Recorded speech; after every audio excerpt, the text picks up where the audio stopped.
Welcome to my channel. আশা করি সবাই ভালো আছেন। আজকের ভিডিও টপিক হচ্ছে দোকানে উন্নতি হওয়ার একটা তদবির, যেটা আমি একবারে বই থেকে আপনাদেরকে দিব, যাতে কারো কোনো কনফিউশন না থাকে, একবারে অথেন্টিক। যাই হোক, তো পুরো ভিডিওটা না টেনে শেষ পর্যন্ত দেখেন। আমার চ্যানেলটা অবশ্যই সাবস্ক্রাইব করবেন, লাইক কমেন্ট শেয়ার করবেন।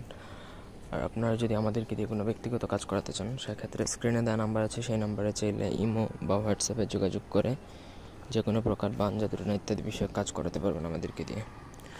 তো এই নকশাটা যে কেউ প্রয়োগ করতে পারবে, ছেলে মেয়ে বড় ছোট যে কেউ, হিন্দু মুসলিম বা যে কোনো ধর্মের যে কেউ প্রয়োগ করতে পারবে, সমস্যা নেই। যদি আপনার দোকানে বা ব্যবসা প্রতিষ্ঠানে যদি উন্নতি করতে চান, যদি আপনার দোকান বা ব্যবসা প্রতিষ্ঠানে তেমন একটা উন্নতি হয় না, তাহলে এটা প্রয়োগ করতে পারেন। উন্নতি হলেও যদি আপনার বিশ্বাস থাকে, প্রয়োগ করতে পারবেন। এটা করার জন্য অবশ্যই আপনাকে প্রথমত পাক পবিত্র হতে হবে।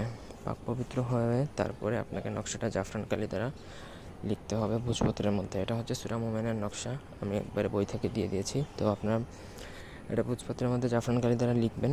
লেখার পরে আপনি সেটা আপনার ব্যবসা প্রতিষ্ঠান বা দোকান বা যেটাই হোক, সেখানে দরজা, মানে প্রধান যে দরজা, সেই দরজার উপরে টানিয়ে রাখবেন ল্যামিনেটিং করে, যাতে সেটাতে ময়লা না লাগে। ল্যামিনেটিং করে ফেললে সেটাতে ময়লা লাগবে না।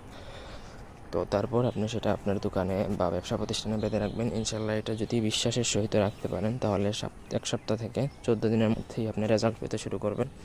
এবং এটা যতদিন পর্যন্ত আপনার দোকান বা ব্যবসা প্রতিষ্ঠানে থাকবে, ততদিন পর্যন্ত আল্লাহর রহমতে আপনি এই নকশা থেকে ফায়দা পাবেন, বা আপনি এটা থেকে উপকারিতা পাবেনই পাবেন, এটা একদম গ্যারান্টি।